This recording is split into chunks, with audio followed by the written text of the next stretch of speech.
Look, Radak is leading us in damage. Bear, listen, we've got... Now they're probably thinking, wait, that other guy's doing a double carry?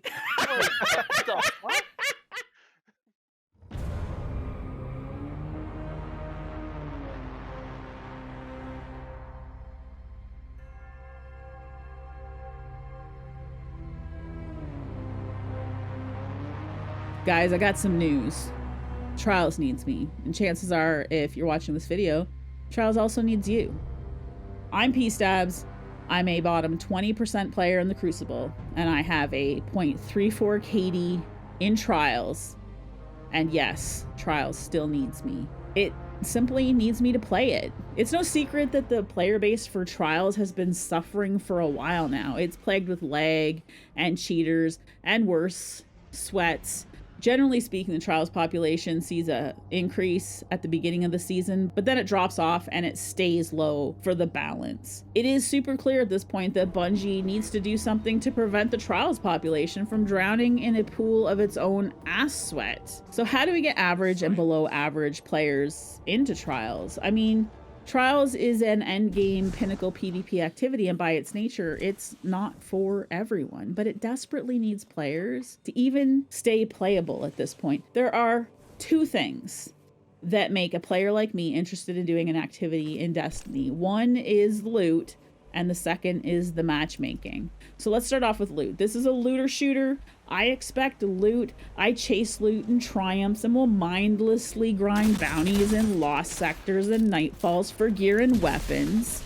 I like loot, but I'm not going to do it if I don't get any return on my time investment. Oh, but pStabs, you don't get anything for failing a GM nightfall. Why do you expect Trials to give you loot? The simple answer is because it's PvP, and I have to deal with a bunch of bullshit toxic asshats.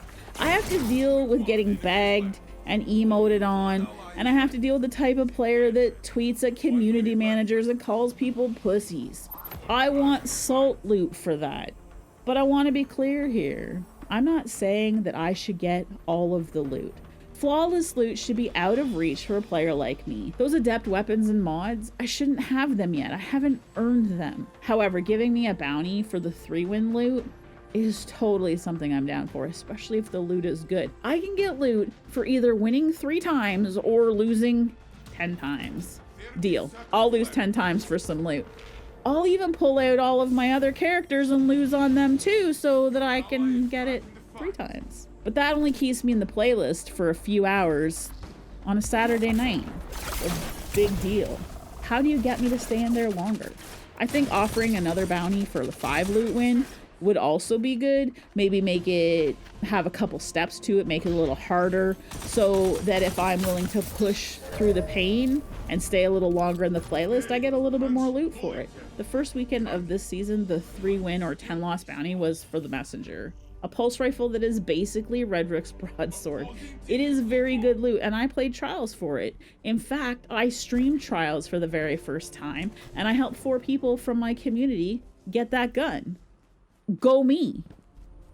That bounty keeps me in the playlist only for a few hours. Big deal. Trials really does need me in there longer. They need me to play Trials the way I play Iron Banner. People who know me know that I pretty much live in the Iron Banner playlist whenever it's up. I'm there for the loot. Iron Banner gives me high stat rolls on armor, and it gives me non-expiring tokens. Non-expiring tokens. Honestly, I think Trials tokens shouldn't expire. One of my biggest complaints with the loot system for Trials is that the tokens expire.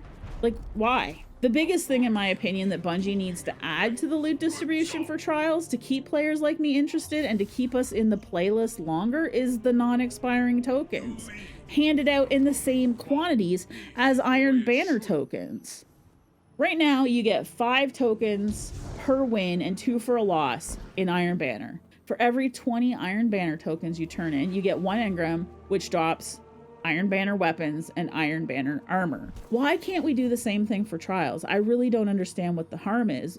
Tokens should only be tradable for items that are already in the player's loot pool. Non-flawless token exchange should never include flawless rewards. Now, I've never been to the lighthouse. I don't really know how the loot is distributed there. I hope that there's a chest like Deepstone Crypt where players can take the tokens that they've earned on their way to the lighthouse and trade that in for adept weapons and mods and special glows and some special ornaments and things that are only available to flawless players that, you know, I can't ever get by turning in my tokens to Sate 14, right? I really don't understand why the tokens have to expire every Tuesday, because like for a player like me, there's really no point in me picking up any bounty other than the weekly one, because chances are I'm not going to be able to earn enough tokens to get an engram in the time I'm going to play, which is to lose in total 30 matches. They need to do something with that to allow me to carry those tokens over so that I will continue to play in the playlist. I think though, other than the loot, the biggest issue that I have and the biggest reason why I never want to play, the reason why a lot of the people that I know don't want to play is because of the matchmaking. It doesn't really have a lot to do with the loot. It's the matchmaking. It simply sucks. The skill creep caused by card-based matchmaking has driven away a lot of the player base. And for players like me, we know we're just going to go in there and get destroyed. Like, I warn people when I'm playing with them that we are going to lose. It is going to be painful. The only thing we can hope for is that maybe we kill a guy occasionally, maybe. And we're gonna celebrate that when it happens. In case you guys didn't know, I'm a player who's never been flawless. Surprise, right? I'm pretty sure that I have fewer than 15 total wins. I should never be matched against flawless players, and that should absolutely never happen on my first card. I have a rule on my stream, and that is that I don't look up any of the trials reports while I'm playing, and I don't want the people that I'm playing with to look them up and tell them to me. I personally find that doing that brings chat down, and it's one of the reasons why I leave people's streams. It doesn't matter. It doesn't matter how many times they've been flawless. It doesn't matter like what their percentage for a weapon is. It doesn't matter. We're gonna play against them, right? It's nice to know what weapons they're currently using, so yes. But for this video, I went through the trials reports for the teams and players that I could find that I matched against on Hand Cannon Weekend. Some of their data isn't available to me. But for the 17 players that I could find, all but 3 had been flawless. Pretty sure we ran into some recubs and carries based on the data. 4 of them were in the top 5%, and more than half of them were in the top 20% of all players. There was no shot that my team was ever going to win any match except against one team, maybe. So Trials, at the very least, in my opinion, needs a check that's going to prevent non-flawless players from playing against flawless players. However, if I'm playing with my friends and they've been flawless, then yeah, no mercy. Toss me to the mild rank and connection-based flawless pack of wolves. But when my entire team is players of my level, we shouldn't be hanging out with the big boys. You don't pit a toddler against Mike Tyson. In addition to a flawless check, Trials also needs to have some kind of loose rank-based or skill-based matchmaking. Guys, I said it again. Skill-based matchmaking. I know that people disagree with me on this. I kind of don't care.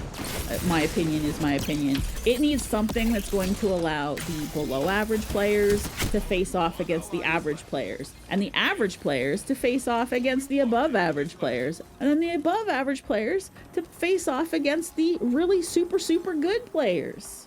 It needs that with loose, rank-based, or wide skill-based matchmaking. Everybody has the opportunity to progress further in their card. But pStabs, I don't think I should be sweaty all the time. Do you know what it's like to play against the top players? I absolutely do know what it's like to play against the top players. And it's not fun. It's not fun for me either. That skill gap is so big that most of the time I can't even see that they've moved before I'm dead. But let me remind you that Trials is an end game, pinnacle PvP activity, and if you honestly think that you shouldn't sweat during it, then you probably shouldn't play it at all. It's supposed to be sweaty. It's supposed to be sweaty on all levels, but they have to figure out how to keep it sweaty and challenging without it being absolutely impossible. You pit me against a player who's in the top 1%, there is no chance at all for me to ever kill those people and win. I cannot be successful. However, you put somebody who's in the top 4% against that 1% player, and there's a chance they're gonna win. You put me against somebody who's in the bottom 25%, even the bottom 50%, and there's a chance that I can win. The matchmaking absolutely has to change for Trials if they want to add more players to it. I know I'm not alone in this. I know that two of the things that people mention when they talk about improvements to Trial is the loot distribution and the matchmaking. Bungie also pinpointed to those two things in their recent State of the Game, The Road to the Witch Queen, that they released recently. They said that they want to improve the overall health of Trials matchmaking pool by both incentivizing a wider audience to engage and better defining separation of skill tiers. I think by addressing these two things, the acquisition of loot and the matchmaking, it's going to make a better experience for everyone. So how do you guys feel about Trials? Do you play Trials? Do you not play Trials? If you don't play, what's keeping you from playing? And what would you like to see changed if you do play? As always, I'm open to have a discussion about this. Please leave a comment below if you'd like to, or you can come by my Twitch stream. I stream Tuesdays, Thursdays, and Saturdays at 8 p.m. Eastern time. I'm always interested in having discussions about this game. We may not agree, and I do like to sometimes have heated discussions, but I'm always interested in your feedback. But anyway, guys, keep it classy, Guardians. Maybe I'll see you on Saturday nights. The first card of Trials, if the loot's any good. Good night, guys.